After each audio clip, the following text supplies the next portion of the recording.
So we are standing by to feel the roar in 2018. Welcome to DTM 2018. What a season in prospect. So looking forward to it. And as if by magic, the sun is shining for us as well as we look at this 4.574 kilometer circuit, which of course forms the start and the conclusion to the DTM season. It all starts here and it all ends here, but between then and now, we're off to La Lausitzring, Budapest, Norrisring, Zandvoort, Brands Hatch in the UK. Also Misano for night races, Nürburgring, Spielberg before we get to the grand finale. Where will Eduardo Mortara be? Where will Jamie Green be? Well, in qualifying, Jamie Green, as you can see, the Hoffman Group, Audi RS5 DTM. He was a contender in the championship last year.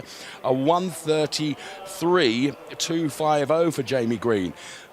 What it really does, it proves that the aero advantage that Audi had last year really played to their strengths. We can see Dieter Gas, and let's catch up now with Matthias Ekström.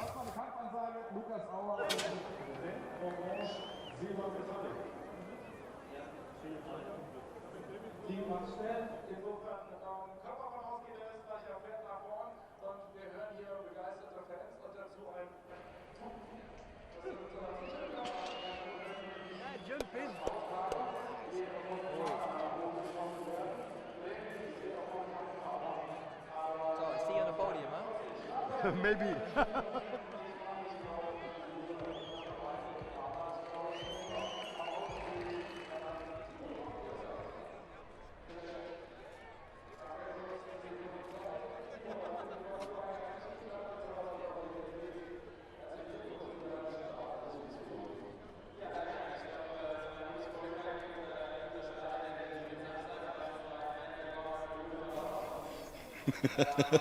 Matthias Ekström, if anyone's going to cut a swathe through the pack, then he is able to do that, Matthias Ekström. We're looking at one of the rookies into DTM this year. For BMW, Philipp Eng, a superb driver, and Philipp Eng has got his chance in BMW as we go through the grid now for race number 1. Row 1 features Gary Paffett and Marco Bittman, P1 and P2. Timo Glock, P3, Lucas Auer is alongside in P4. To the third row of the grid, we find the returnee Pascal Wehrlein and a good quali from Augusto Farfus. Then it's Eduardo Mortara. I love the livery on that Mercedes-Benz, and Bruno Spangler right alongside him. René Rast, the current champion, up against another rookie, Joel Erickson, making his debut in DTM. Mike Rockenfeller and Paul de Resta, two old hands there, going from row 6 on the grid. Daniel Juncadea returns to DTM. He has Nico Muller alongside him, P13, P14, before we find Philipp Eng and Loic Duval, then BMW and Audi on that row of the grid. And it's Robin Frins and Matthias Ekström one last time, with Jamie Green bringing up the rear, of course. 19 cars because Matthias Ekström, having had the announcement that he was leaving DTM, coming back for this opening round at Hockenheim to say goodbye to the fans. The architect of what's happening in DTM now, we can see him there on screen, Mr. Gerhard Berger, as we get another fantastic heli shot of this Hockenheim race circuit. As I mentioned then, Gerhard Berger, very much the architect of where we're going with DTM in 2018 and beyond. Let's hear from him now.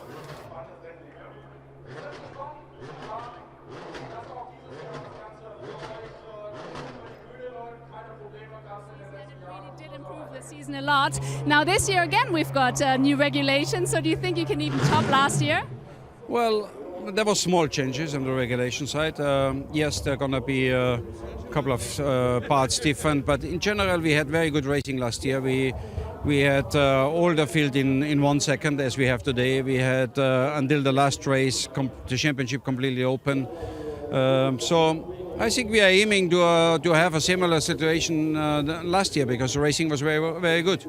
And we've got full house here. The sun is shining. Are you expecting a perfect entree into the DTM 2018?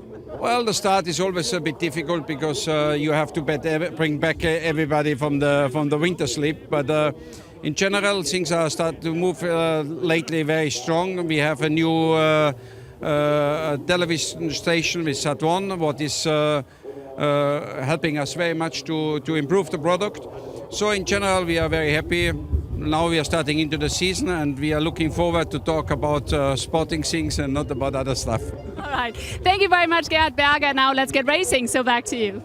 Yes, let's go racing. Gerhard Berger then, and of course one of the changes that has been made to DTM this year, as I was alluding to a little bit earlier, is that reduction in aero. We're looking at Paul de Resta, who of course had the first part of qualifying looked very, very quick. In the end, it was only going to be P12 for Paul de Resta, but it's oh so close in DTM.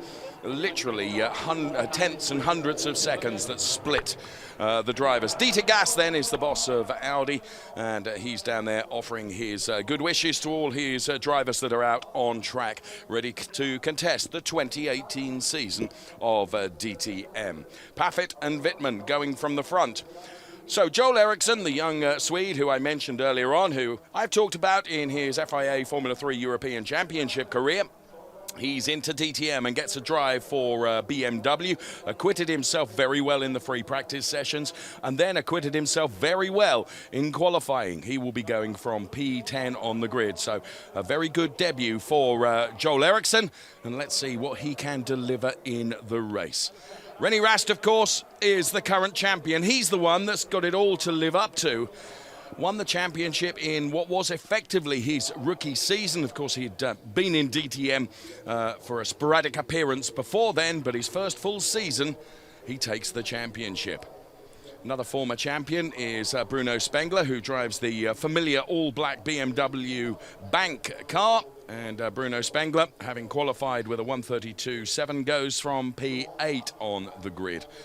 So Bruno Spangler on the fourth row of the grid. You never, ever bet against Bruno Spangler being able to make his way up the order. All the races are the same, 55 minutes plus 1 lap. And, of course, the mandatory pit stop. Here's the grid in full for you then. On row 1, Gary Paffett, Marco Bittman, Timo Glock and Lucas Auer. Lukey was in the championship hunt last year. Will he do so again this year? As we go to the next row of the grid, we find the returnee from Formula 1, Pascal Wehrlein, back in DTM. Former champion Augusto Farfus is alongside that former champ. Then it's Eduardo Mortara and Bruno Spangler. Then the current champion, René Rast and Joel Erickson, Mike Rockenfeller and Paul de Resta, ahead of Daniel Juncker-Deyer, Nico Muller, Philipp Eng and Loic Duval. So helicopter shot of the Hockenheim ring, bathed in beautiful sunshine. And there you can see the all-blue Gary Paffett car that will be going from pole position. Of course, Gary, stalwart in DTM, and interesting, when I was having a conversation with Matthias Ekström just a few days ago, Gary Paffett figuring very, very highly in Matthias Ekström's respect list in terms of those that he's raced with. So the view from the back of the grid then, ahead of the start of this 55-minute race, plus 1 lap and the mandatory pit stop as the grid is beginning to clear. It's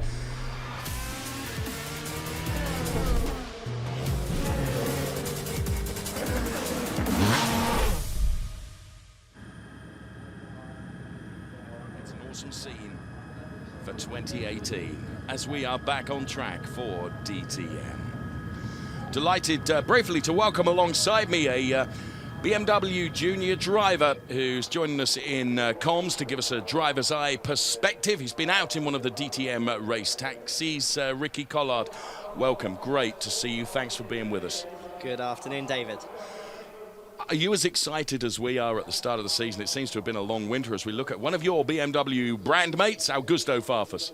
That's a good flick of the hair there by Augusto. No, I'm super excited. You know, it's the first race of the season. We've already seen how close it can be in qualifying. Looking through the grid, we've got 1, 2, 3, 4 drivers all in a 32.4. We've got another 1, 2, 3, 4 drivers all in the 32.7. Whole grid within a second. Pick a name out the hat. It's always been close, hasn't it? But it just does seem to be even closer than ever. We look at Pascal Wehrlein, of course, former DTM champion, former Formula 1 driver, back into the DTM, and this young man, this young Austrian, Lucas Auer, Lucas, a super young character. Will he be in the hunt for the championship this year? you wouldn't bet against any of the 18 drivers, would you?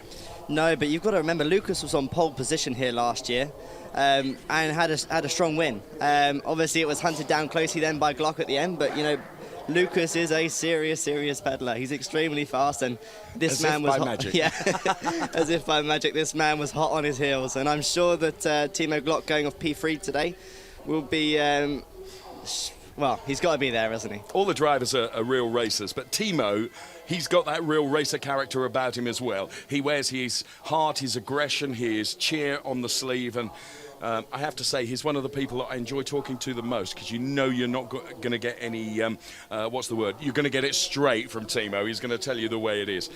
Interestingly, the difference in character between himself and this man, Marco Bittman, who is going from P2, he's quite quiet, he's quite assumed. How do you get on with him? Yeah, I get on really well with Marco. I was teammates with him the other week in Monza. And again, I get on really well with him. He's got a really nice road car from BMW, so okay. We opted to take his car instead of my rental car. Yes, Ricky Collard was in a mini Metro courtesy of the rental company. This is our pole sitter. Gary Paffett, who I mentioned, is a stalwart in the DTM, and of course there's a tinge of sadness here because of course it is Mercedes' last year in the DTM, and of course Gary, having been with the DTM and with Mercedes for so very long, of course they will hope very much to make this a season to count, won't they? Yeah, definitely. And you know, obviously Gary, and he's been in DTM for, like I say, multiple years, so he is definitely going to be pushing as it's his final year. Obviously he pushes every year, but you know, there is going to be 110%. I reckon we're going to see a different Gary Cat this year. Well, let's see. Gary Paffett, sorry. Well, might be known as Gary Cat. Yeah. Luki Auer then in car number 22. A new livery for Lucas Auer this year, and I have to say it is growing on me. Of course, he and Eduardo Mortara last year had all pink cars. This is much more appealing, I think, for you, Lucas. So let's see where you can go from P4 on the grid. There is the BMW of Marco Bittman. Of course, championship material of no doubt, as indeed is Gary Paffett. But as Ricky has said alongside me, you go down the entire grid of 18 cars. Well, 19 cars, because Matthias Ekström, of course, is in these two races this weekend to say cheerio to his fans. You can't bet against any of them. And it will be interesting to see what the strategies play out in this race, because track temperature is very good. With less aero, that means you need more mechanical grip, Ricky. So our drivers going to be more aggressive on the formation lap in terms of trying to generate some temperature into those tyres? Yeah, one of the big things is everything is done as a proper system. So, yes. You know, the drivers are told, you know, you've got to do a certain amount of burnouts, and, you know, they're going to be obviously working the tyres extremely hard on the outlap like they would anyway. But what's interesting is you see some drivers might do more burnouts than others, cost the rear tyres maybe a little bit towards the end of a run, but then however they're going to get a better start because the tyres are going to be warmer. Oh, I see. But then at the same time you've got to make sure they're not too hot as well. So yeah, it's going to be... Another question I'd like to ask, which your racing driver experience will tell me. Gary Paffett, Marco Bittman on the front row of the grid, when they go off on their formation lap, they're going to vigorously weave from side to side. As you say, the teams are going to tell them exactly what to do with the tyres in terms of preparation.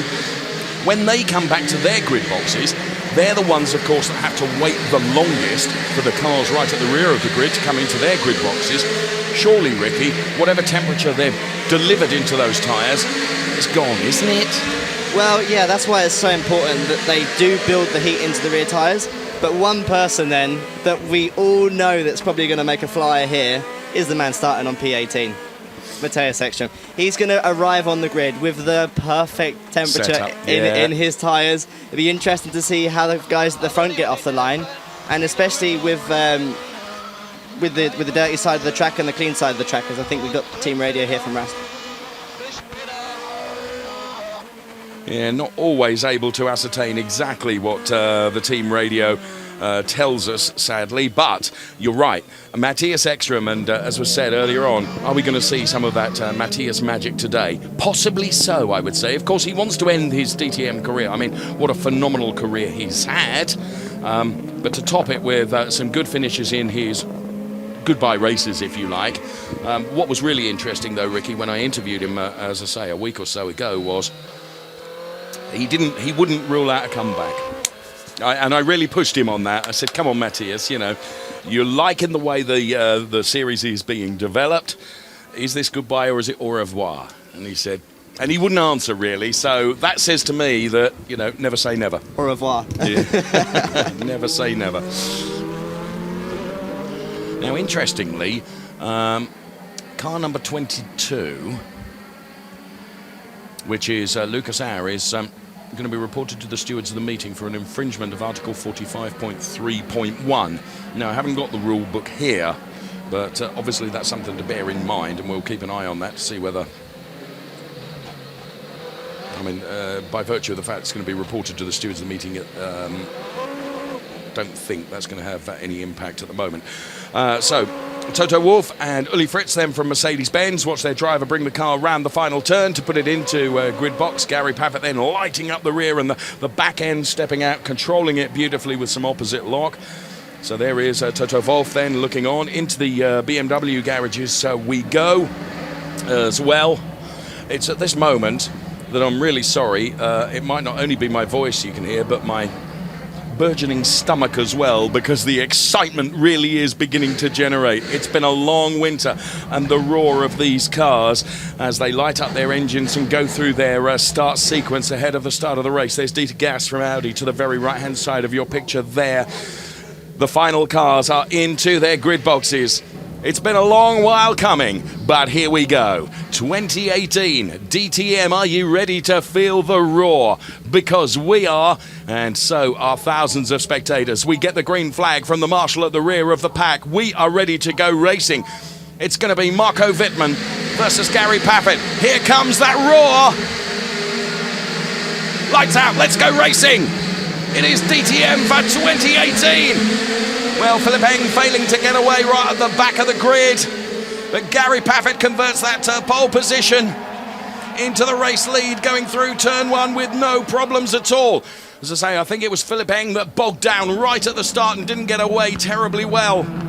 So into turn number 2 now. No contact between anyone through turns 3 into the Parabolica now. Gary Paffett from Marco Wittmann. Timo Glock, then it's Lucas Auer. Paul de Resta is right alongside the Audi of Nico Müller there, 51 and 3. The Paul de Resta Nico Müller car. And already trying to cut a swathe is Matthias Ekström as well. For the first time of asking, into the hairpin we go then. It's all bunched up nicely, which is exactly like we want to see. Augusto Farfus and Eduardo Mortara battling over that position. But Gary Paffett then already putting some tenths between himself and the BMW. And Lucas Auer up the inside of Timo Glock now. Does he make that stick? Yes, he does. So Luki Auer then moves up from P4 into P3 in the early stages of this race. Here comes Joel Erickson as well. He's trying to make an overtake. This is brilliant already. And now you can see the battle going on there. That's what Joel Erickson is involved in, and that's the battle with Robin Friends. So on board with Matthias Ekström, who's already moved himself up and is trying to move up still further. He's involved in that battle as well. You can see the Joel Erickson car there. I'll breathe in a moment and let Ricky Collard say something, but in the opening stages of this race, so exciting already. Gary Paffett has built up a second's margin over Marco Wittmann. So it's Paffett, Bittman, Auer, Glock, Wehrlein, Mortara, Farfus, Spangler, Rast, and it's Mike Rockenfeller, who is rounding out the top 10 at the moment. So it was Philipp Eng then that failed to get away right at the very start of this race. And that start sequence, Ricky Collard, to get one of these cars going, it's not just taking your foot off the clutch and going, is it? Unfortunately not, no. There's obviously a lot of procedure that needs to be put in place. And like you say, it's interesting, you know, you see the experienced guys getting off the line well, and, you know, these new rookie guys struggling a little bit. Through Sector 1, Timo Glock, the quickest of anyone. Luki Auer has got past Marco Wittmann, and he's up into P2 now. Here comes Philipp Eng trying to fight back right at the back of the pack, but in the meantime, look at this. Mercedes domination at the moment, P1 and P2, because Lucas Auer, he locks up there going into that turn, but he's got the job done and has got past Marco Wittmann, who is now relegated to P3 with the car of Timo Glock right behind him. There is Matthias Ekström. The last two cars are Jamie Green and Philipp Eng. Paul de Resta is now looking pretty quick as well. Lucas Auer is the quickest of anyone through the second sector. This turn third or fourth before the last turn. There's such nice banking on that, isn't there, the Sachs turn? You do. You see a completely different conventional racing line there. You see people going right the way around the outside to maximise the banking. Yeah. And it's quite an interesting corner because, you know, the drivers leave the inside completely open. So if you are close, it's a possibility. Yeah, definite possibility. Well, we're delighted to have the experience, dare I say that, when he's a junior driver. Ricky Collard alongside us. Here is the overtake from Lucas Auer then. We have seen it happen here, but normally, or often, when you go to the inside, you then lose so much momentum that they get you back on the switchback. Yeah, and definitely, and he came from a long way back. Yeah. That was a big move by Lucas. Very good. So there we can see it again from a different angle. So here in replay once again. He's not scared. Not kidding. So the fight is on then. It's Paffett from Auer, from Bittman, from Glock. Wehrlein, Mortara, then it's far for Spangler. The best of the Audis remains René Rast, P9. I'll tell you what, Luki Auer, now when you consider that Gary Paffett had a second's worth of margin, Lucas Auer, he's got some pace underneath him in that car, hasn't he? I know you were looking at the sector times there, Ricky. Yeah, you can see that now. That's 2 purple sectors in a row then for Lucas. He's chasing his teammate down. It'll be interesting to see if he can make the move. Well, let's see. Of course, the cars do have DRS enabled, and the DRS rules are as last year, where basically you have to be within a 1 second gap of the car in front. You've got 12 laps worth of duration because you get 3 DRS activations in a lap. Now, the thing is, as I understand it, Ricky, you can use 1, 2 or 3, but if you only use 1, then you can't bank the other 2. You have to use them in that lap. Yeah, that's correct. So, you know, it's like you cash all your chips in at once, as they say. So, obviously, now we're going to see Lucas is going to be in the DRS zone. Yes. And we just got to wait to see if he deploys it now going down this back straight. Now, of course, Gary Paffett cannot use DRS because he's out on his own at the front. He's got no car within a second ahead of him. Therefore, he can't even, because you can use DRS as a defence mechanism as well as an overtake mechanism, can't you? Yeah, definitely. And here we can see his Glock. Glock has DRS, and yes. Marco doesn't have DRS. So then straight away. Glock goes through. And here comes Lucas on Gary Paffett for a change in the lead of the race. Now, as Lucas Auer gets past Gary Paffett, this will reverse the fortunes, the DRS fortunes, if you like, because Lucas Auer will not have DRS available to him now, whereas Gary Paffett will. And it can really seesaw like that, can't it? It definitely can, and Gary, I think, will for sure stay within this 1 second margin, coming back onto the start-finish, and yeah, see if he fights back. Well, we will see. So Lucas Auer now is leading the race. As I said, championship contender last year, but I tell you what, Lucas already is beginning to build, and what's critical here, as you mentioned, is that Gary Paffett has got to stay within that 1 second window of Lucas Auer ahead of him, and this is how Lucas Auer set it up into the hairpin. Racing respect, of course, left between the two of them. At the same time, Timo Glock going through on Marco Bittman. Now, the smoke coming off the back of Lucas Auer's car, presumably, is just as it's rubbing onto the tarmac. Yeah, the cars are set up on such a fine comb, so you know you can see it all the time. These cars just touching the ground. Yes. It's not making too much of an effect on the handling, but yeah, you can just imagine how close they are on the technical side. And imagine how fantastic this is going to look at Misano in Italy when we go night racing and those sparks flying off the bottom of the car into the night. Fantastic. Old school. Well, there's a bit of a facial indication there and a hand from Gary Paffett there, and now there just looked like to be a little bit of smoke coming off the back of Gary Paffett's car then, just as we were talking about smoke. He used the DRS. You could see the flap close once again. He was using it going up towards the hairpin to keep on terms with Lucas Auer. And right at the back there is Jamie Green getting past Matthias Ekström. And Matthias Ekström now coming back. Now, that was a typical sort of undercut move, wasn't it? Yeah, that's what you know is so great about this circuit. If you are slipstream down that back straight and they do manage to get down the inside of you, you know, the guy who's overtaken has got to make sure that they can get the car stopped, turned, and still get the traction on the exit. Otherwise, you know, it's quite easy to do this switchback. Really got to stick your elbows out. Great shot of Pascal Wehrlein hard at work. He's running in P5 at the moment, chasing down that number 11 car of Marco Bittman. So Pascal Wehrlein, of course, returning into the DTM this year from his forays into Formula One. And Marco Bittman there, for my money, wasn't quick because he'd got the back end of the car hanging out. We like to see that sideways, but it's not the quickest way, is it, Ricky? He's given the fans something to get a picture of. But yeah, you can just see that everything's run so close. If they run just an extra 1, 2, 3 inches just wide on that curb, you know, it can really pull the car off, and then they struggle to make the second apex. Interesting note on your screen then in graphics. René Rast is under investigation for leaving the track and gaining an advantage potentially. René Rast is currently running in P9. He, of course, is the current DTM champion, so we'll see if the race stewards decide to take any action on René Rast. I mean, track limits is still remains a very, very hot topic within all of motor racing, and it is something that the race stewards look at very, very carefully now, because there's no doubt about it. You know, if you can make a corner more sweeping, and by putting all 4 wheels off the white line, and you can get a little bit of a slingshot, it is advantageous, isn't it?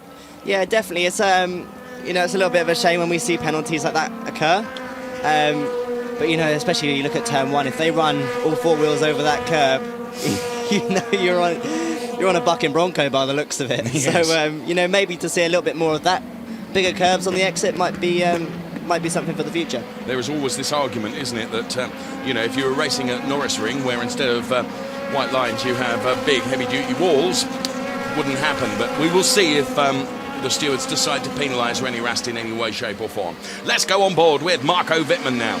Bittman is now behind Timo Glock, as you well know, and is being caught, I believe, by Pascal Wehrlein, who is just marginally quicker. So there you can see, this is the two-way fight, if you like, for P4 at the moment. Of course, Marco Bittman is out of DRS in terms of up to Timo Glock, so that means he is vulnerable to the DRS availability that Pascal Wehrlein will have in P5. So expect the number 94 car, and the first of those to show in their pits for the mandatory pit stop is René Rast. And so René Rast, I am being told, is going to have to give a position back to Mike Rockenfeller, because Rast got past Rockenfeller. It was that incident where he gained an advantage, so he's going to have to give that position back. There you go, confirmation of that on screen. So Rast and Rockenfeller have to swap positions, and those positions are P9 and P10, so it will become Rocky P9, Rast P10. So fairly academic in terms of manufacturers, of course, because they are both Audi drivers. But what I will say is Rast had got a 1.2 second advantage over Mike Rockenfeller, so as a racing driver, you're losing a heck of a lot, aren't you, Ricky? Yeah, that's obviously quite frustrating when you have to lift off on the straights to let your teammate pass, but well, either way, it gives us something to watch, because we're going to see Rast now probably fight back on Rocky. Well, indeed. And sorry, can I just say how great these onboard cameras look? You know, you can see everything that the driver's doing. You can see their steering inputs, you can see their throttle, you can see their brake, you can see everything moving around, and it really does give something back to the fans. Yeah, no, it is fantastic, and we are privileged in terms of the access that we're given in terms of those onboard shots. Now, the wheel sensor that's to the right of the driver's controls is like a butterfly mechanism almost. That, as I understand it, that adjusts the brake bias, Ricky. Why would you adjust a brake bias? Okay, yes, that is correct. That's the brake bias. And I can tell you, when I just did the DTM taxi rides earlier today, you know, these cars are quite susceptible to locking on the fronts. But then at the same time, you go a turn or 2 turns too far forward, and then you're going to start locking the rears. So, you know, for example, we saw Lucas lock the front a couple of times, so I'd imagine if we were riding on board, he might have just gone a couple of turns back on his brake bias to stop that, but here's the carnage at the start. Yes, well, actually, in fairness, I disagree with you. I don't think it was carnage. I think, yeah, a couple of cars ran wide. And I always understand from the race stewards that, actually, do you know what, on the opening lap, when everyone is together, they will allow that. But this was René Rast then, of course, getting past Mike Rockenfeller. And this is now René Rast behind Mike Rockenfeller, because those positions have had to be reversed. What we also saw was Bruno Spangler, I think, getting past Augusto Farfus. Yes, sure enough, he is now ahead of Augusto Farfus. So Spangler is now up to P7, and Farfus is relegated to P8. Augusto Farfus, one of the fantastic characters in DTM. I love having my conversations with Augusto, or Gusto as he's known. As we can see now, René Rast, once again, he's got to do that overtake all over again, got to try and find his way past Mike Rockenfeller, but do it by keeping all four wheels within the white lines. And you can see both of them running wide there, and a number of cars run wide. As I say, I believe, and I am led to believe, that that's the only place where it's kind of acceptable, and a blind eye, if you like, is turned to that. So the only driver that has pitted, to my knowledge, is that of Jamie Green. We saw him come in. Now, there is an additional person allowed to work on the pit stops. Last year it got really, really reduced, and you only had 2 engineers that could actually work on those pit stops. Another engineer has been allowed in now. As we can see Mike Rockenfeller and René Rast both queuing up behind Augusto Farfus through the hairpin. Augusto Farfus sticks his elbows out, makes it as wide as possible. This, of course, is making Mike Rockenfeller very vulnerable to René Rast once again. It's an awful position to be in, isn't it, when you're hunting and having to actually defend at the same time, Ricky? This is one of the hardest things to do as a racing driver. You know, you're constantly trying to open your line to get the cut back, or go to the inside or go to the outside. Then you've got somebody else trying to get past you as well. So you've got to, like you say, look in your mirrors, be really aware, but then at the same time look forwards and try and get your mate. Oh, is Rast going to have a go here around the banking of the Sachs turn then? And this was exactly what you were saying a couple of laps ago, how you can use the banking, but you can also use the inside line as Rast across the curbs. Is he going to save this? No, he's going to lose out to Paul di Resta. So a mistake there from Rast allowed the door to be opened for Paul di Resta. So he just clipped a curb, I guess, Ricky. That's what it looked like. Yeah, so he obviously had the inside, like what we were talking about. Here we are as we go onto a slow-mo or onto a replay. And yet, just... Oh, that car flew, didn't it? Big. So Rocky shut the door quite firmly, didn't he? Rast dives to the inside, launches the car over a curve. That sends him off to the other side. And lo and behold, waiting to take advantage was Paul di Resta. That was a good hold. That was a very good hold. To be fair, that's a save, isn't it? That's a very good save. It's a save. To only lose one place and still be right on the back of the pack.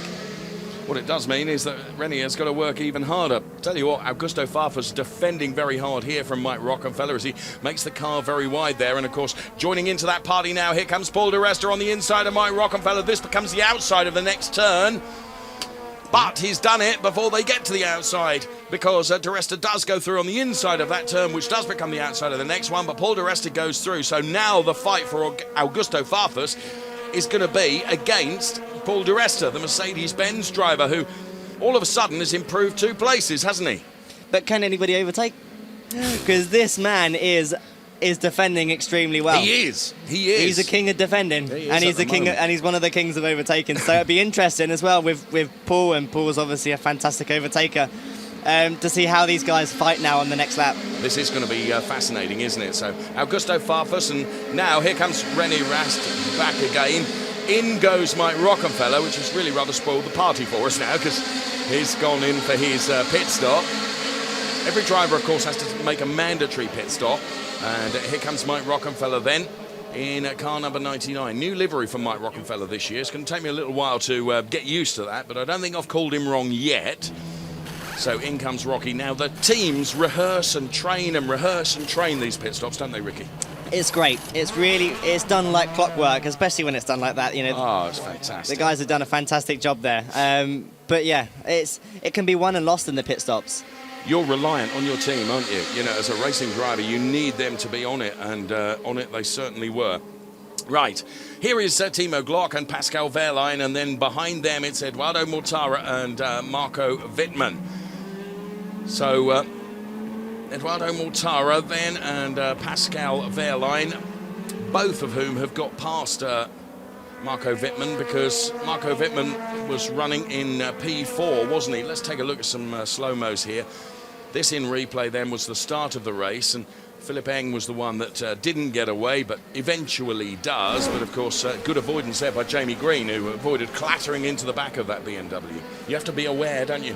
It's very, very easy, because, you know, the car is actually, they are kind of blind, especially there, because, you know, Green was completely blinded there by his teammates. So, you know, good avoidance by all the guys. But here we go, on board at the start. So René Rast in a fight then with Mike Rockenfeller and Bruno Spangler, and a little bit of a love tap between Rocky and Spangler. Rast takes to the runoff area. And that gives him a little bit of a slingshot. Matthias Ekström, another fantastic start. The magic of Matthias then right at the start of this race. And to his outside then, Robin Prins, but Matthias Ekström then in his farewell races, if you like. And there you can see Pascal Wehrlein running very, very wide using that runoff area. Right, let's go back to the live race now. And it's Lucas Auer who's very cleverly maintained a margin of exactly a second ahead of Gary Paffett, which means Paffett is not in the DRS window. He has not got that DRS advantage, as we can see into the hairpin now. René Rast on the inside of Augusto Farfus. It's going to be a drag race. It is. So Rast will have the inside line through the next turn, but that, as I've mentioned before, becomes the outside, and Augusto needs to keep his foot in. A lock up from René Rast. Augusto tighter through the turn again. Rast running wide. That means Augusto Farfus is able to come back at him. It's good, clean racing between the two of them, to be fair. Not a touch, was there, Ricky? Good, clean, hard racing. What we love to see. Absolutely. It's what DTM is all about.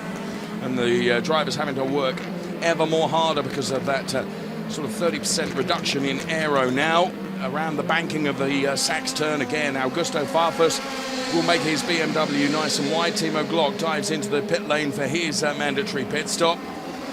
So in Timo Glock. Also in is Marco Bittman. Now you have a pit limiter, pit speed limiter, don't you? You have to manually engage that button, don't you, Ricky? Yeah. So as you, it's a good camera angle. As you see the guys come on entry to the pit lane, they'll hit the button. Yep. And then as you're then slowing down, you then reach the speed, and then you hold it. And it sounds quite straightforward, but it's very easy to make a mistake. We can see Marco Bittman leaving his pit box there as he got the car absolutely sideways. Brilliant to watch. And there's Augusto Farfus and René Rast. They're continuing to fight over this place. Now René Rast has got ahead of Augusto Farfus, and just behind, here comes Farfus coming back, but he's not going to be able to do it. Now, just behind them, we've got Daniel Juncker-Dea and Nico Müller, of course, Mercedes Audi. It's that battle that we pick up on now.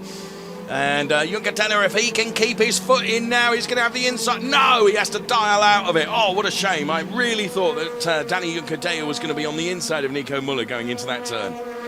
Wow. We haven't had a moment to breathe yet, Ricky Collard. What a race we're seeing. And the other person, the little secret assassin we've got here, is Philip Eng. He obviously had... Secret assassin? Yeah, secret Where assassin. did that come from? Well, where's he come from? He's come all the way up to P14 now. So he's...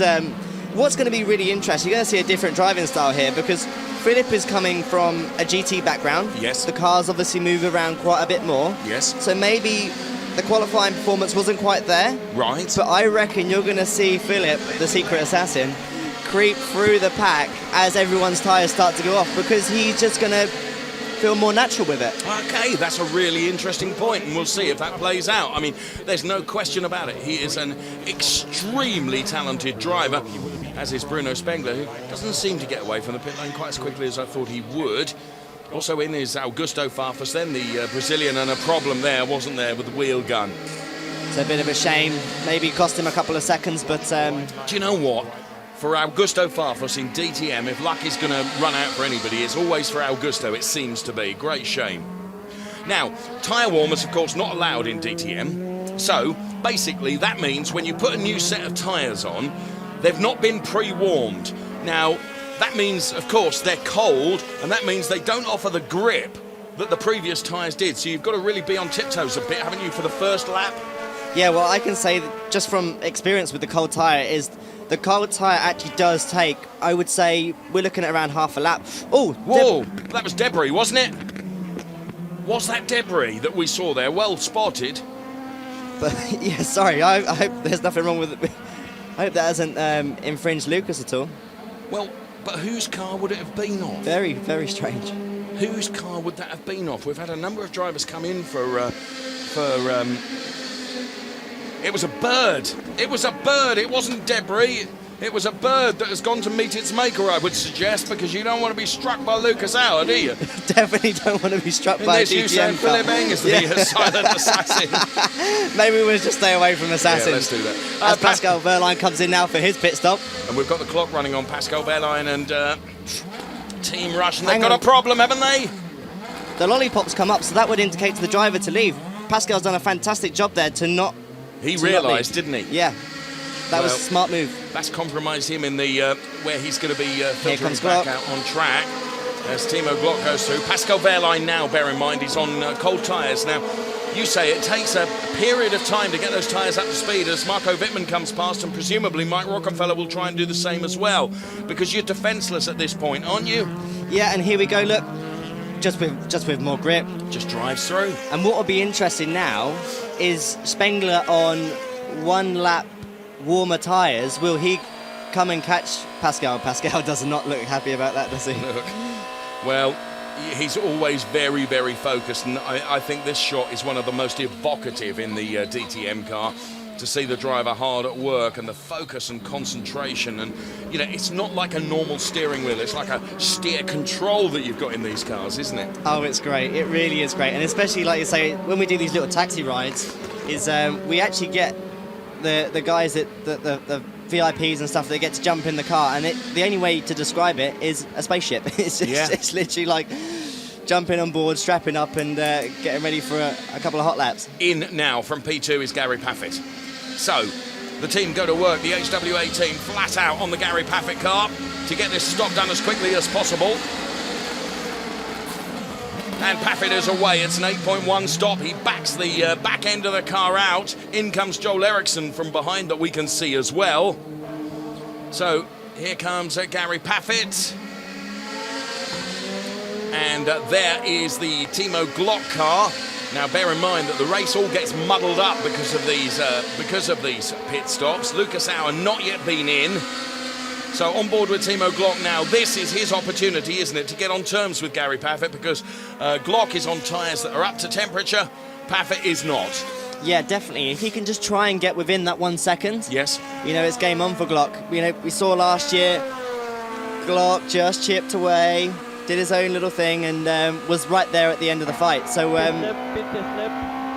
Lucas Auer, yes, pit this lap. So we're going to see Lucas Auer in, and what's going to be really important for us is to see where Lucas Auer comes back out relative to Gary Paffett. That's going to be the measure for us. Definitely. And also, look, you can see Glock is just starting to reel him in a little bit here, so we could be back onto a freeway battle again. Yeah, I hope so. I hope so. This is Bruno Spangler then, and Pascal Wehrlein side by side. So Bruno Spangler in the BMW Bank car, and Pascal Wehrlein, we can see from our window, and now we can see on screen that Lucas Auer is in. So again, the HWA team will go flat out into this. Can afford no mistakes. So air goes in for the jacks to raise the car. The lollipop has gone up already. This is very bizarre. Yeah. Very, very bizarre. So here is Paffett. Where is Auer on his way out of the pit lane yet? Because this could be a change for the lead of the race. There is Lucas Auer. Now, Lucas Auer is going to be on cold tyres. Has Gary Paffett in one lap, Ricky? Will they be warm enough? They will be warm enough. Lucas has got to get his toe down. We're going to see a fight again. And it's an in-to-mark battle between the two Mercedes-Benz drivers. Here comes Gary Paffett. He'll have DRS available to him should he wish it. He probably won't even need to use it. No. Look at this grip advantage after just one lap, bringing those tyres up to temperature. Gary Paffett almost cruises past Lucas Auer. Fights back, though, on the inside. Has Paffett got his nose ahead? Yes, he has. The overtake is done through the parabolic, or even before they get to the hairpin. Lucas Auer then on cold tyres. What he doesn't want to do, he doesn't want to ruin his race and compromise by pushing too hard and going off the track. Of course, what he needs to do is to defend now against the BMW driver, Timo Glock. Here comes Glock as well, but Lucas is doing a fantastic job to keep his cool. He hasn't locked up, no. He hasn't run wide, he doesn't make a mistake. Everyone talks about when you lock up, you get this flat spot on the tyre, not having the opportunity to drive a racing car like you do. Do you really feel that when you flat spot a tyre, you can feel the vibration through the steering and it upsets your rhythm? Yeah, definitely. The bigger the flat spot, obviously, the worse it is. So when we see drivers coming in with loads of smoke coming off their tyre where they've locked up, they're going to feel that probably for at least 5 or 6 laps, right? Before it starts to come off. And sometimes, it just can't come off at all. And the worst bit about it is it then finds the same flat spot again, of course, again, it's always gonna, again, and then it can just become worse, and it becomes like a domino effect. Well, now Lucas Auer's tyres should be reasonably up to temperature. Timo Glock will have DRS available to him. Can Lucas Auer defend against Timo Glock? Gary Paffett is up the road now. Of course, the order on the left-hand side of your screen is the true race order. It's Mortara, De Resta, Rast, Juncker, Deya. Then it's Nico Muller, Philippe Eng, Duval, and Matthias Ekström. I say it's the true order. It's the true order pre-pit stops. The real race is from P9 on, isn't it? Because those have all made their pit stops. Here comes Timo Glock then to the outside of Lucas Auer, going towards the airpin. And Lucas Auer now is got to keep that wide so that Timo Glock cannot come back underneath the car. But racing room has been left. But to be fair, he wasn't quite close enough. Because you lose so much momentum, don't you? You've got to get back on it again and try and carry as much as possible. He goes to the outside now. I love that onboard shot. It's a brilliant shot. It's what I call the splitter cam, because that's where the camera is located. I have to say, Lukey was he's a bit cheeky there. He just chucked the back end of the car out and said, no, you're not coming through, and made it as wide as possible. It's his right to do that. He's defending his position, which is effectively P2 in the race from Timo Glock. And Glock, then, you say that there's two definite lines around that Sachs turn, and you could see both of them being used there. Definitely. The inside line, I think, works for the entry. Yes. And if you're just trying to get the move done, I think then you have to have it done before you get to the exit of that corner. Because the guys that are up on the, effectively the high side, if we go into NASCAR terms, yes, they then get the run off the bank and through into the final corner. Well, another lap is in the book. Let's see now, Timo Glock, whether he can do it on this occasion. He's closer, isn't he? He's definitely closer. He's going to have a bit of DRS here, but Luca's got fantastic traction out of the last corner there. So here he comes on the splitter cam. This parabolica, it just unfolds in front of you, doesn't it? Timo Glock to the outside of Lucas Auer now. And he tries to close the door.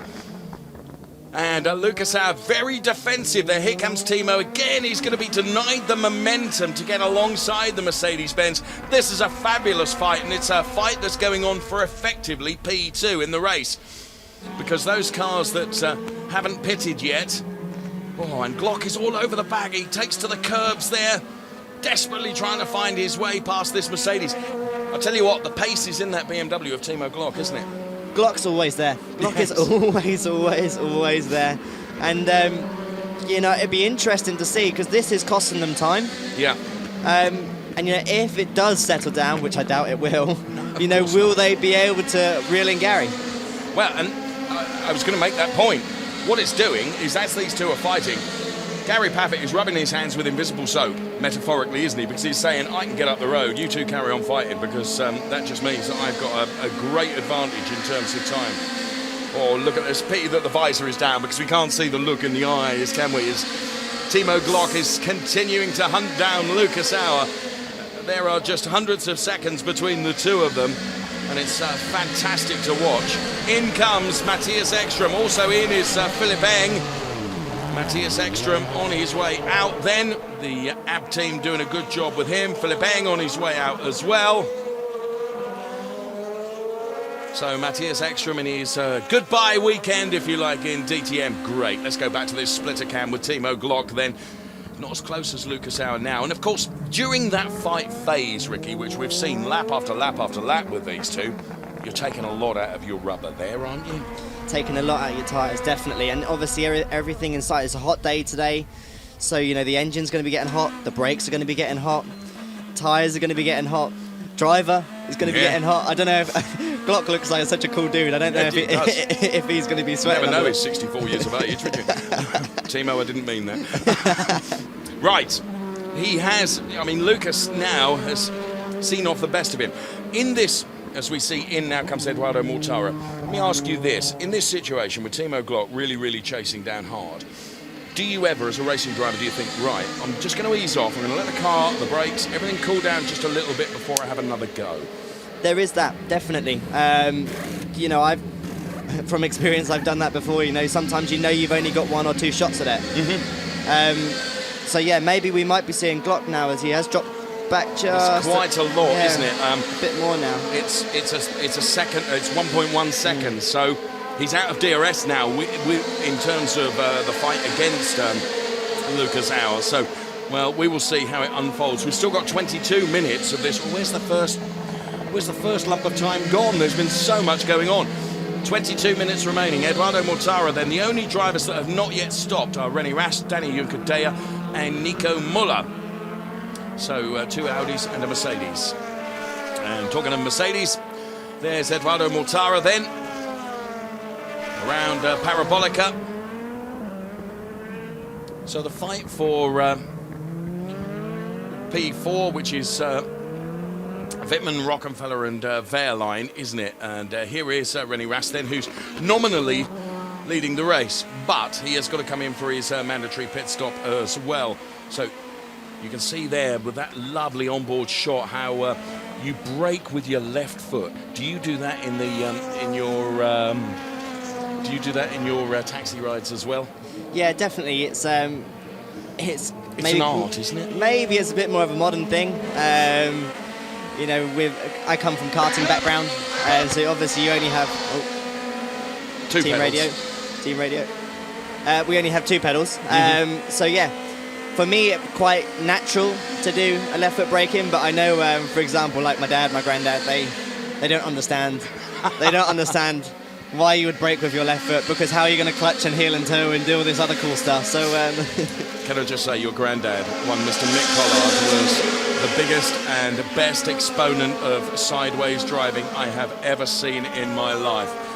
Mick Duffy Collard was a legend in the UK in terms of sideways driving, and of course your father Rob is a current British touring car racer, and he's no slug either, that's for sure. So you come from jolly good racing stock, young Ricky. A good little stable, I suppose. Yeah, you're right. Okay, on the pit wall, that's where the tension is at the greatest, of course. Now, everyone getting ready for René Rast to come in. And here we can see René Rast then. As momentarily we lose the pictures, but we get them back again. And Rast and Juncadella and Muller, the 3 drivers that have not yet stopped for their mandatory pit stop. So will Rast choose to come in this time? Of course, it's completely free choice, isn't it, Ricky? That when they decide to come in, it's up to the driver. Yeah, and I think I've just heard that Rast just come on the radio now saying that he wants to pit, and there he goes straight into the pit. Box, box, box. René Rast is in. So the other 2 that we need to see in the pit lane, well, Danny Juncadella is one of them, and he's in. Nico Muller choosing to stay out. That was a late call by Rast. And that's where the team has to be ready, don't they? Because ultimately, everything needs to be in place. And he's just passed his marks as well, so now the team have got to work really, really hard to How get does that affect things when you just go past those yellow marks that we can see? What a great stop though, but this is going to be close to the exit. Oh, it was close. It was close. But René Rast just stays ahead of Danny Juncadella, doesn't he? But both of them now, of course, are vulnerable, aren't they? Because they're on cold tyres. So straight away, we can see that Robin Frins is able to take advantage. So there is Rast, the number 4 car then with Robin Frins, who's up to temperature, or rather his tyres rather than himself are up to temperature. Mike Rockenfeller, Marco Bittman here having a fight, and this is a fight over P7. And trying to buy into that as well as Pascal Wehrlein, almost 3 abreast. The big winner here could be Wehrlein, look. Look at this, he's cut a swathe between Mike Rockenfeller and Marco Bittman. What a fight back though. That was epic. I don't think Marco deliberately wanted to do the overtake there, but he had Wehrlein all over the back of him, so he had no other choice. Great move, great bit of racing. Perfect DTM. Bring some more of that on. Well, it is delivering in every single way. And I thought Pascal was going to get 2 at once at that point. In comes Nico Muller at long last. Nico Muller, the last of the drivers to come in for his mandatory pit stop. The number 51 car and the AB team go to work on that Castrol Edge liveried machine. And let's take a look at the time. 7.7. That's a good time. Sideways for Nico Muller then as he leaves the pit lane. And the race resumes to what is effectively its correct order. Here it is. This was where they were side by side in replay. René Rast to the left, Danny Juncadella on his way down, and Danny had to yield, didn't he? Danny did have to yield there. I don't know if there will be any further investigation onto that, but yeah, I think Danny did the right thing there. If Daniel hadn't have yielded, there would have been contact, wouldn't Yeah. there? Danny did the right thing. Now, Look at this. This was brilliant. I really thought Pascal Left was going to side, do right both side, of them. left side. And then Pascal. I really, as I say, I thought he was going to do both of them. And that would have been, I mean, it was epic as it was. It would have been beyond epic, wouldn't it? On board with Pascal Wehrlein, he so nearly got to the inside, didn't he? This is where it started, isn't it, for Marco Bittman and Mike Rockefeller. And there you can just see, just sometimes lurking behind, Ricky, is the place to be. Let them two do the fighting and just take advantage of it. As a racing driver, it is lovely to see that going on in front of you, because you know that you're going to be in the prime position to go left or right. But, you know, that was awesome. We had 3 different manufacturers. He's done it now, incidentally. He has gone past him. Be interesting to see how he's finally done it, because it was good, hard, clean racing, which we love to see. It was, absolutely. Right, so we're back to the proper race order now. Paffett has got a 1.7 second margin over Lucas Auer. Look at the pace Pascal Wehrlein has got, though. But look at the train of cars as well. This is a proper fight for what is effectively 4th position. I know. So Paffett with 1.7 seconds of margin over Lucas Auer, then it's Timo Glock in P3, then it's Wehrlein, Bittman, Rockefeller, Spangler, that sort of 4-way fight that's going on for P4 almost, and Eduardo Mortara's joining into that as well, as if there wasn't enough cars there. Look at them. So there's Rocky, behind him is Bruno Spangler, and under investigation, the incident between Juncadella and René Rast, that of course is when they came out of the pit lane, isn't it? You're side by side, and I genuinely believe that, you know, Daniel did the right thing. However, compromised him, didn't it? Because he would have been a place ahead. Yeah, Danny definitely did the right thing. I think the stewards will make the right call. Yes. So, yeah, I think I'm happy to be up here in the comms box and not in the stewards room now. Steward, no, absolutely. So, Pascal Wehrlein then, who is running in P4. And, of course, the best news for Pascal Wehrlein is for this lot to continue to fight behind him, because that just means he can get on with his job and get up the road, can't he? Yeah, definitely. You know, as we see all the time, when these guys, it looks great and it is awesome to see the fighting going on, it is slowing them down a little bit, which is allowing, you know, these top 3 guys to get away. And as well, now Pascal is just trying to get away from this fight that's going on. But yeah, I love a fight. We love to watch. This is what the fans came here to see, and look at how big the grandstands are. The grandstands are absolutely packed this weekend. So Paffett then has extended his margin at the front by another couple of tenths over Lucas Auer. So Paffett P1, Auer P2, then it's Glock, Wehrlein, Bittman, Rockefeller, Spangler, Mortara, Di Resta, and Joel Erickson in the top 10 in his debut race for DTM. And, you know, credit to Joel Erickson. So there is the Marco Bittman car and Mike Rockefeller. They're beginning to space themselves out a little bit now. It's only when you get back to Bruno Spangler and Eduardo Mortara. Here they come. Eduardo Mortara on the inside of Bruno Spangler now as they head towards the hairpin. He'll try and dive through. And whoa, Joel Erickson and Paul Di Resta. Joel Erickson having a go at Paul Di Resta. So that's really good to see. And that's the battle for P9 and P10, with Di Resta remains ahead of Joel Erickson for the moment. That was a slight lock-up. Oh, no. And then there we go, Danny inside. And Spangler makes the move as well. Rocky loses out in 2 places there, doesn't he? So what caused that error? Was it pressure that got to Mike Rockefeller? To be honest, I was looking at Marco, and I could just see Marco had a small lock-up on the rear. But here we go. Here's a replay of... This was Edo Mortara on Bruno Spangler, wasn't it? So Edo up the inside. And into the hairpin they go, and very nearly touching the back end of the Mike Rockefeller car. He then makes the car wide. Now, this was Mike Rockefeller. That just seems like it was an error. It was just the slightest lock-up, and you could see Marco had a slight lock-up on the rear. Right. And then, you know, if you're following as another driver, you see the other guy go slightly wide, and then maybe that's what happened to Rocky. He was probably reacting to what was going on ahead of him. Split-second reactions. The tiny little bit, and I think his was just an inside lock-up on the front left. Fair point. Great replay there of Edo Mortara doing the job on Bruno Spangler. Here is our race leader, Gary Paffett, who has extended by another couple of tenths. You can see over the last 3 laps. He's built that up to a 2-second margin now.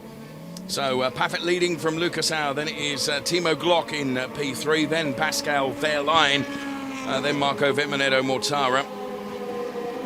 So Gary Paffett then in the all-blue livery for his Mercedes-Benz this year, the final year of Mercedes-Benz in DTM, very sadly.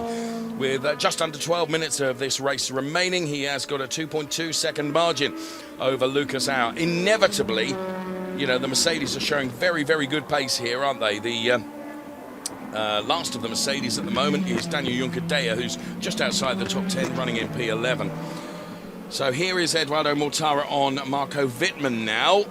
So again, it's almost a carbon copy of the Bruno Spangler, isn't it? Around the parabolica, inside, you can see the sparks and the smoke coming off the bottom of the car. Is it really that uneven around the parabolica, Ricky? It's not the track surface. Right. It's actually as they open the DRS wing. But you can just see Marco, there's nothing really that he can do. He's just a sitting duck there without DRS. Yeah. But yeah, it's actually the aerodynamics of the car actually making it flex. Okay. But yeah, nothing really that Marco could do there. No, as you say, you're defenceless, aren't you? But there are situations, of course, if you're within a second of the car ahead of you, that you can use it in defence as well. So it can be used as an overtake or a defender. But Eduardo Mortara, another one that's showing fantastic pace. And he now up to P5. To say, I've mentioned it more than once in this programme, I'm loving the livery of that Mercedes car. And is he going to be able to get on terms here with Pascal Wehrlein? Because he looks a little bit quicker. Bruno Spangler and Marco Wittmann trading places. And Mike Rockenfeller, oh, a little bit of a love tap there between Mike Rockenfeller and Paul di Resta, and di Resta is going through, isn't he? Yes, di Resta through on Mike Rockenfeller, so that's a change for the P8 position. And Joel Erickson trying to buy into it as well, up the inside of Mike Rockenfeller now. Brilliant overtake from Joel Erickson. That was late and that was hard, and Joel means business. Executed that well, didn't he?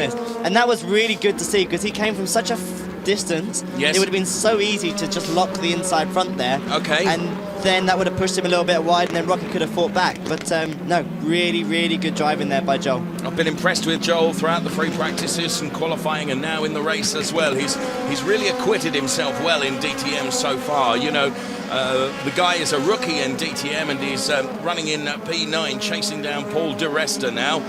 There's the number 23 car of Daniel Juncadella, also on the back of Mike Rockenfeller. Now, this is the fight that's going on for P10.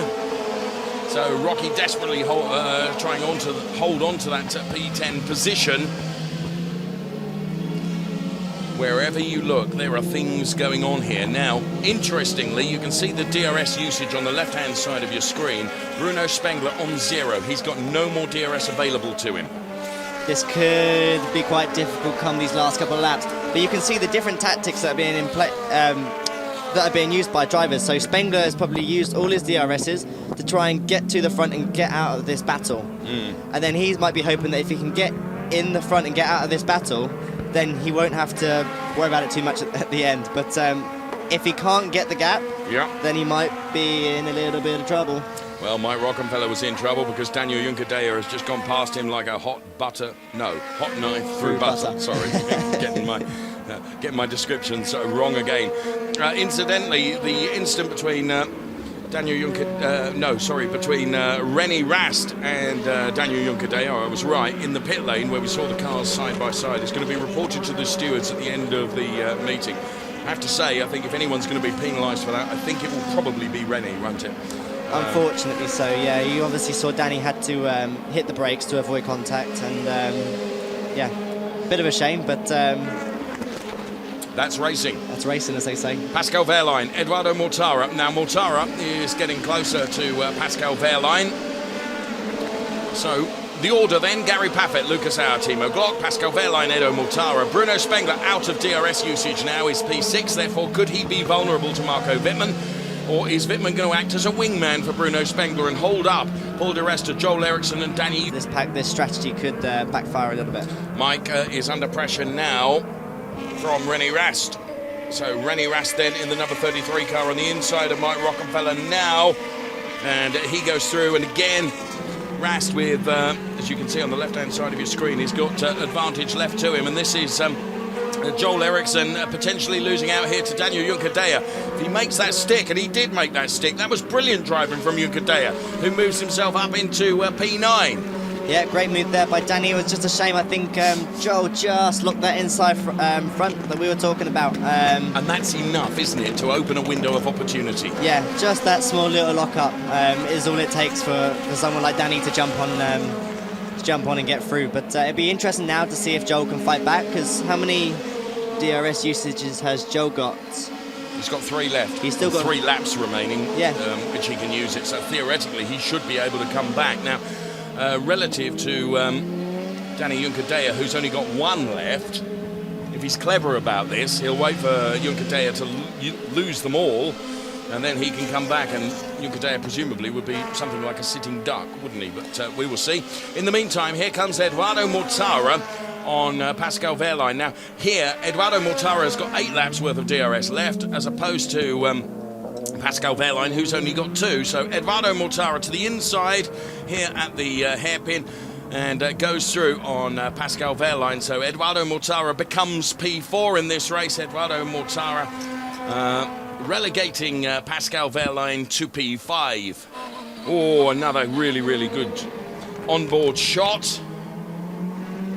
Paffett, in the meantime, is quietly going about this, increasing his lead to now 3.1 seconds. We've got just over 5 minutes plus 1 lap of this race remaining. The first DTM race of 2018. We're delighted you're watching it, and hope you're reveling in the race action that we're seeing as well, and enjoying it as much as we are. So that was Eduardo Mortara on the inside at the hairpin. Goes through, sticks his elbows out, and just makes sure that Wehrlein's not going to come back at him. And sure enough, Eduardo Mortara, you can see, has opened up a margin already, hasn't he? Having done that and moving himself into that P4 position. So the lone driver that is splitting the Mercedes dominance at the moment is Timo Glock. The dominance that is led by this man who we're on board with right now, Gary Paffett, who of course has got more DRS left available to him than anybody else, because of course he has led the race and is untroubled by Lucas Auer behind. Gary Paffett goes through the hairpin. I wonder if Gary knows how many laps of Hockenheim that he's driven in his career, but a lot. Knows the place inside out.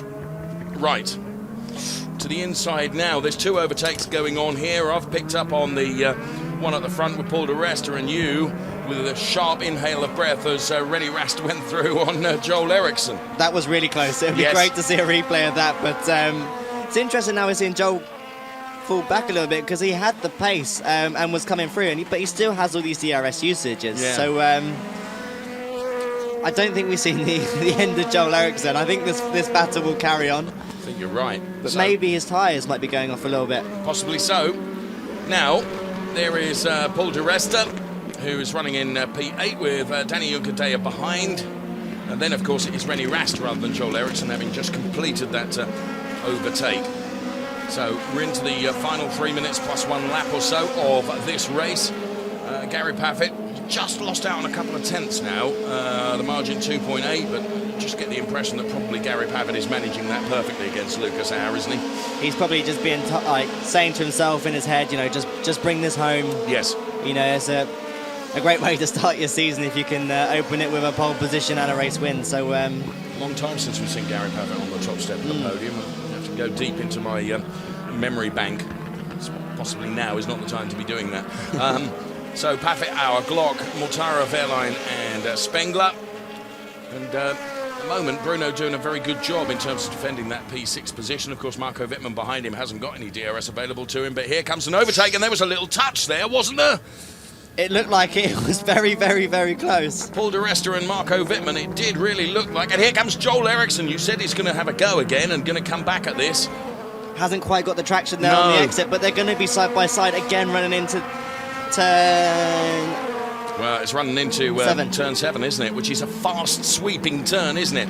Will Joel dive to the inside now? No, he doesn't. Joel is in that purple BMW chasing down René Rast. Right behind him, he's got Loic Duval in the number 28 car. So there is De Resta, seen off Marco Bittman. Marco Bittman with Daniel Juncadella. Right, there was a touch. Now, that was great control by Paul De Resta to hold on to that, wasn't it? Yes, that was very, very good control by both drivers. But now, in the past, with the number of aero flicks that they had at the front, that would have rendered that car probably almost undrivable, wouldn't it? Yeah. Which is another great thing that's been developed in DTM. The cars are less sensitive to having a piece knocked off them.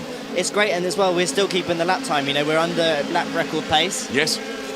So, you know, the cars are faster than ever, and the racing is better than ever. So I think all in all, it's just a complete positive what DTM have done here. Win-win, isn't it? So Paffett, talking of win-win, is just 1 minute and 10 seconds plus 1 lap away. However, I think, for my money, Lucas Auer is getting just a bit closer. It's a huge gap for Lucas Auer to have to reel in, but you know what? Let's just be quiet about this, because I think he is doing it. I think we're going to have this lap and probably 2 more if my time calculations are correct in terms of where we're at, because it's 55 minutes plus 1 lap.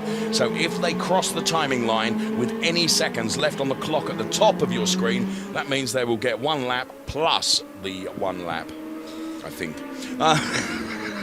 Sorry. Get your calculator out. Let's have a little look. So here comes Paffett then. And there is Lucas Auer in P2. A full 4 seconds behind is Timo Glock, though. Just see his...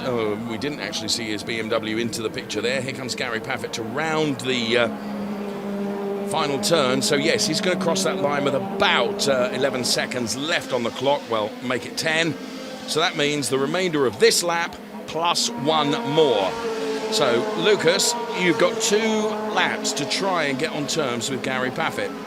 In replay then, super slow-mo, fantastic driving from Lucas Auer as he really throws that car around this circuit. Of course, you sit so far back, don't you, in a DTM car? And is the window out on that car? Sorry? It looks like the window's fallen out of his car. Fair point. Well picked up. That's one way to get air conditioning, I suppose. Of course, but it would provide drag, which would cause problems, wouldn't it? Huge amount of drag, yeah. Let's look again. Do you know, I think you might be right. Well spotted, Mr. Collard. There is Timo Glock, who of course is P3. Paffett with 2 seconds of advantage now, so Lukey has pulled out 2/10. A little lock up there from Gary Paffett, and this fight continues. We have Marco Bittman, René Rast, then it's Joel Erickson, and behind Joel Erickson, it's Loic Duval, who's trying to buy his way into this, and it looks like he's done it, although Joel Erickson will squeeze him out now, locks the car up. That could make him vulnerable to Loic Duval, who's right on the outside of Joel Erickson now and does go through. That was close. Great racing. Absolutely fantastic to watch, and that battle is all going on for sort of P10, 11, 12, isn't it? It's interesting though, because you look at this, you got Ericsson's still got 2 DRSs left. Yes. So that means he isn't using his DRS every single lap, which is a bit surprising really, but here we go, here's the... Didn't want to give up that place, did he? Look at this fight. Did not want to give up that place. Locks up. Good man. And that compromised, unfortunately, and... So the entry to the turn is fine, but he's lost momentum for the exit, hasn't he? And that's when he's had the advantage and been able to go through. So Loic Duval then did go through. This, though, is Gary Paffett, and it's down to 1.8 seconds, the margin between P1 and P2, both Mercedes-Benz cars. Gary Paffett, then it's Lucas Auer, and then P3 is Timo Glock before we find another 2 Mercedes, Edo Mortara and Pascal Wehrlein. Then it's Bruno Spangler, Paul De Resta, Danny Juncadella, and the best of the Mercedes, as in terms of qualifying as well, best of the Audis rather, in terms of race as well as qualifying, is René Rast down there in P9. So Audi, we always knew that they'd really got the aero sussed in last season. It would appear with the reduction of aero, it's really hurting Audi at the moment, but don't expect it to stay like that. The one thing we know about DTM is we can look at what has happened in race 1. That does not give us a form guide for race 2. Absolutely not. Absolutely not. And, you know, the guys are just collecting so much information and so much data.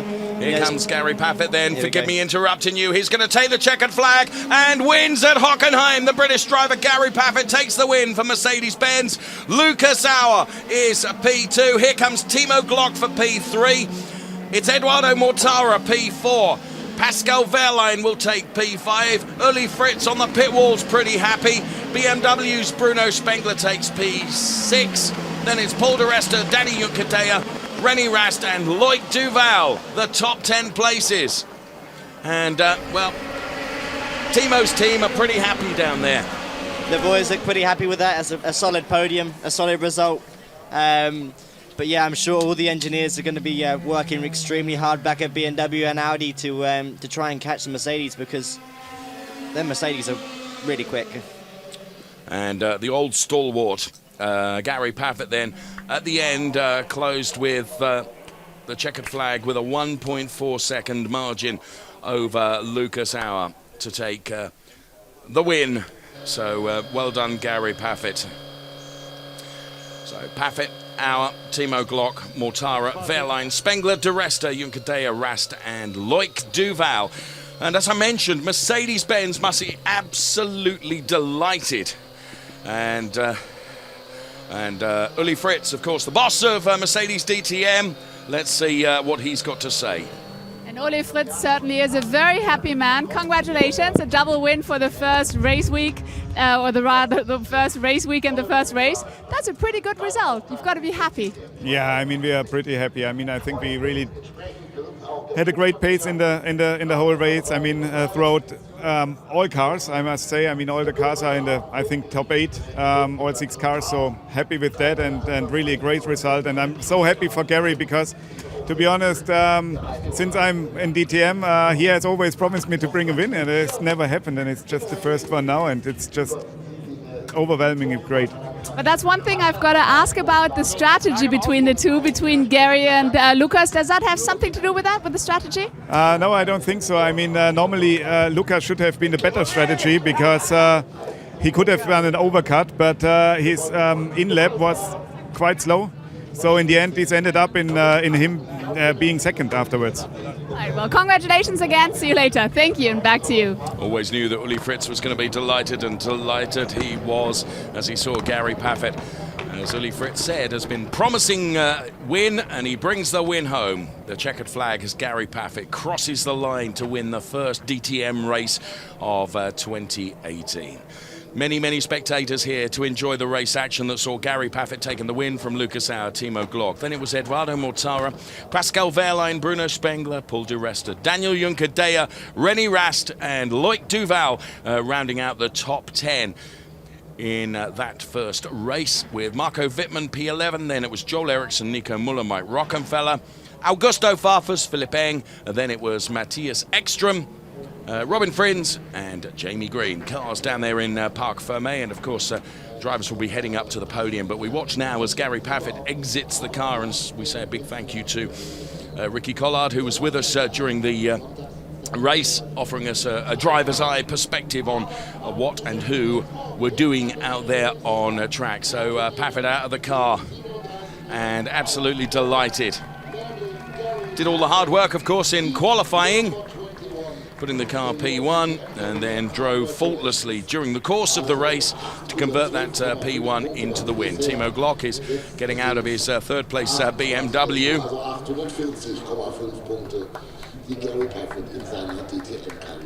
Drivers all having to be weighed, of course.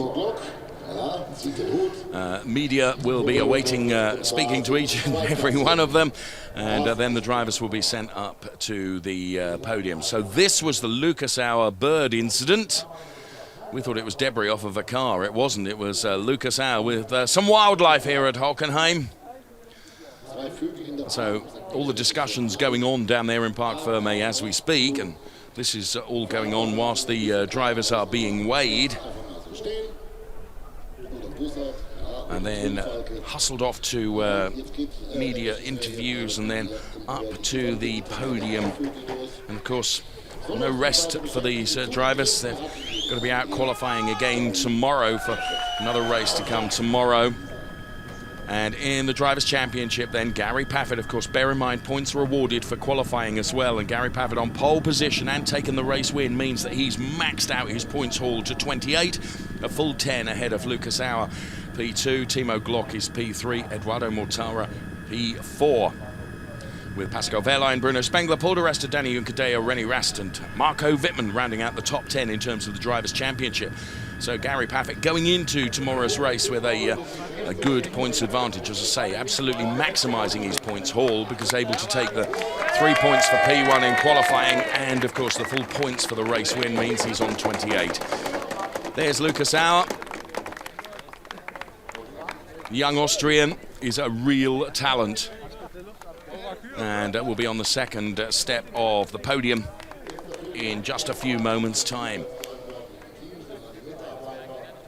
And Gary Paffett then will be on the top step.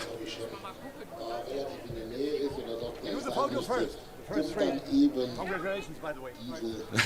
Congratulations, by the way. Well, you know what? Gary's had enough. He's off.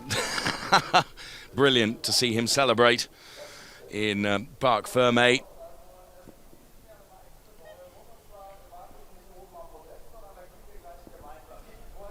And the celebrations and super shots that we're able to see there.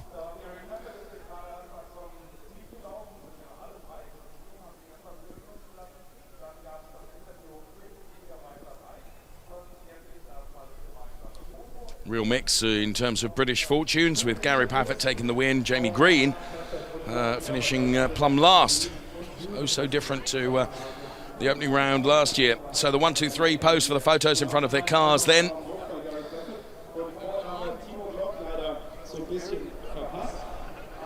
So drivers will be sent up and hustled up towards the podium. And Gary Paffett is the race-winning driver. Let's hear from him now. Gary, finally, congratulations. What a fantastic race. I saw you running over there, hugging your boys, first of all. You've got to be absolutely thrilled. Yeah, it's amazing. I mean, qualifying today, first of all, was incredible. To have a 2/10 gap at the front is unheard of in this series. So we knew the car was fast and we just had to get the job done. You know, I made a good start. I was happy with that. Lucas was a bit quicker in the first stint, so he got past, but you know, we waited as long as we could for the pit stop to stay in front of Timo. And then the car in the second stint was incredible. You know, we just managed to pull a big gap and cruised home, which is always nice when you can do that. The season can continue like that, right? Yeah, it's a fantastic start to the year. And although it's only one race, it's great signs. The car is quick, so we're in the fight. Can't wait what we're going to see from you this season. Thank you very much, Gary. And I'm going to try to grab the other two guys. I think I just need a few minutes, so back to you for the moment. No problem, Gary. Then you are in the fight, as you rightly say. To music now, super slow-mos to the top three. Timo Glock, Lucas Auer, and Gary Paffett.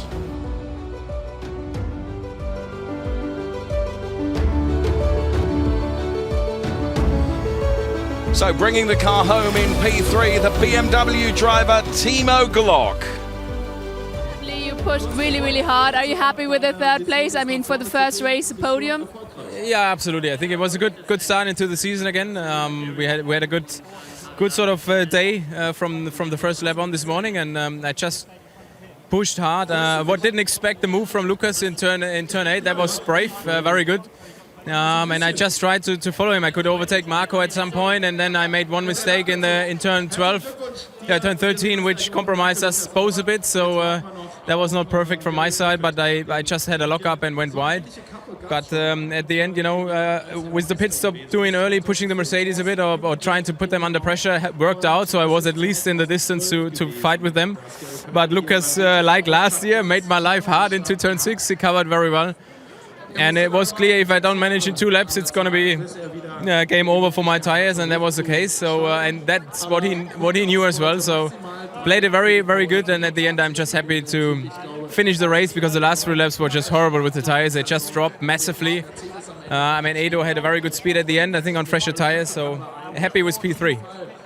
Well, congratulations to that. I'm curious about tomorrow. All right, and now Lucas. Let's try to grab Lucas. Hello there. Well, what a fantastic race. We just heard from Timo that you really surprised him there at one corner. So are you pretty happy with the podium? Yeah, it was okay. Congrats to Gary, congrats to HWA and Mercedes. Obviously it was mega because I was leading the race, but after a pit stop I was second, but now I'm happy. Well, that's good. Off you go onto the podium. Thank you very much, Lucas. And back to you. He did seem a bit disappointed there. You're absolutely right. I picked up on that as well, that Lucas perhaps feeling that the win has got away from him, as we see Nico Muller and René Rast make their way down the pit lane, and right in front of our camera there was Loic Duval, and a good finish for Loic Duval, P10. So the drivers making their way up to the podium then, and absolutely right. I just felt that Lucas Auer was perhaps just a little dejected, but P2 is P2 in the points as well. So there we can see the drivers behind the podium being prepared, and it's Timo Glock that we're looking at there, and of course Bernd Schneider alongside. So very, very interesting in terms of the race today, and a really exciting race. Do bear in mind that, as I said earlier in the program, whatever the result of today's race, it provides us no form guide for what's going to happen tomorrow, as Lucas Auer is up there on the preparation area, if you like, of the podium. We'll be seeing those drivers out on the podium shortly. Just listening to some of the conversation. Morgen fahrst du von voll, oder? Wollten da in der DTM, oder? It was English and now isn't. Well, I think it's almost podium time. What we're waiting for, of course, is the race winner, Gary. Yeah, for sure. With Bremer. Yeah, good. And there, Matthias Ekström making his way down the pit lane with a big, big smile on his face. Finished P17 in the end. And Matthias Ekström then also taking part in these races. It was never planned, but it has come together. And Matthias Ekström saying goodbye to his fans the right way. So Lucas and Gary in conversation there. So Gary's up there now. Oliver Kapfenstein there from the Mercedes organisation. And Gary about to make his way onto the top step of the podium in this, the first DTM race of the season, the DTM 2018. Already looking very, very good.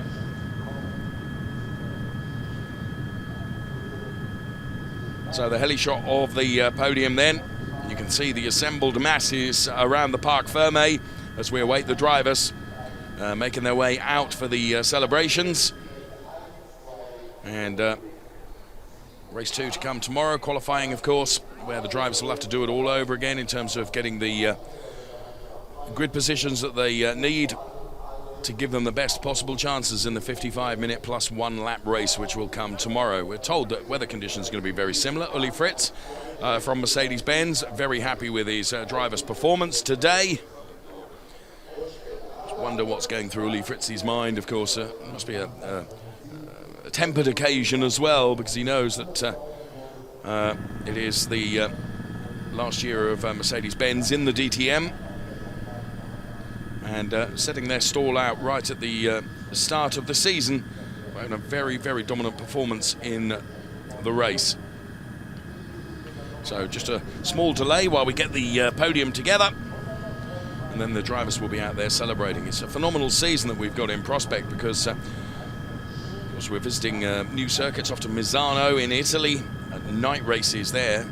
As I was saying to Ricky alongside me, to see these cars under the lights at night time, going to be something very, very impressive indeed. We return to the UK in Brands Hatch, but not on the Indy circuit at Brands Hatch, going on the full GP circuit. And I know many of the drivers very much looking forward to that as well. So I can see from our vantage point, if you like, that they're almost ready for the podium, and to invite the drivers out onto the podium so they can enjoy their success. Top step for the British driver, Gary Paffett.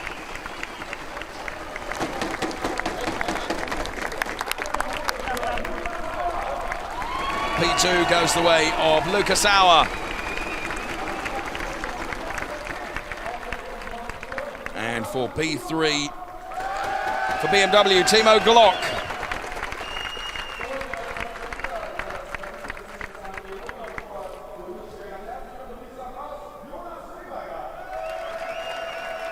And of course, Mercedes-Benz represented as the winning manufacturer. Baseball caps will come off because it is time for the national anthem.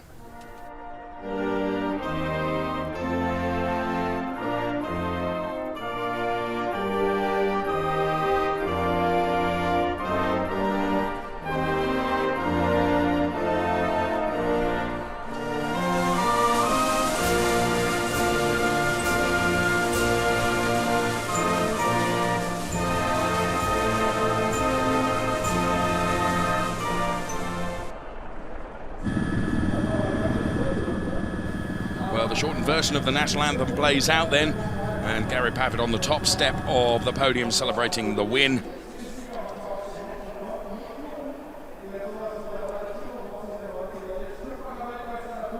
And Mr. Mick Doohan then, the five-time motorbike champion, making the trophy presentation to Gary Paffett.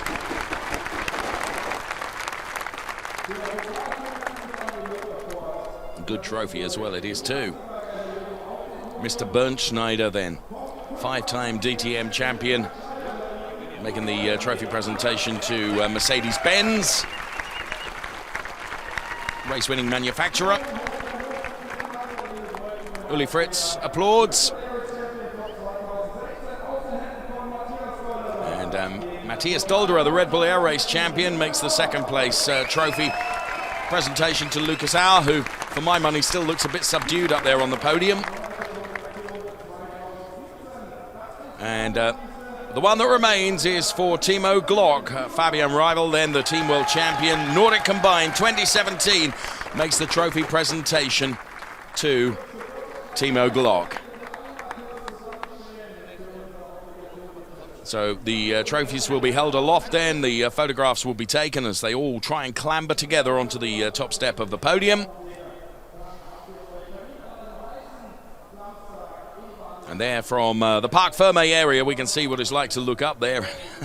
Timo's team pretty happy with that P3 place. And that is the way to open the champagne. And the poor girls get really rather soaked. To say the most unelevated, if you like, of the champagne ceremony is Gary Paffett, who's just standing on the top step and just spraying everybody in. Thinking, why am I going to move? So Lucas Auer takes a big slug, and Timo Glock and Lucas and Gary are celebrating. And a fine race to open the 2018 championship for DTM has been unveiled on track, if you like. And the 1, 2, 3 all up there. And they're just discussing the bottle opening, which I thought was brilliant. So Gary Paffett then on the top step of the podium holds his trophy aloft in replay and is applauded. So a fantastic race for the British driver.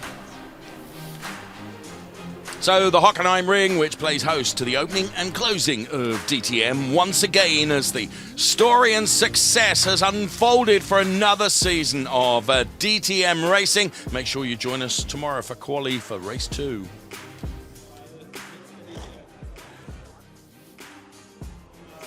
Up here in comms, that's it from us, and we leave the goodbyes to the track.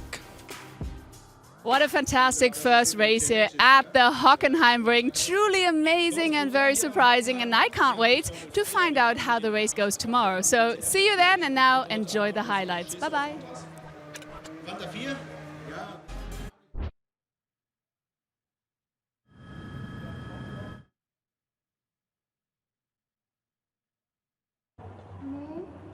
Hast du verschiedene Knöpfe? Hier kann er...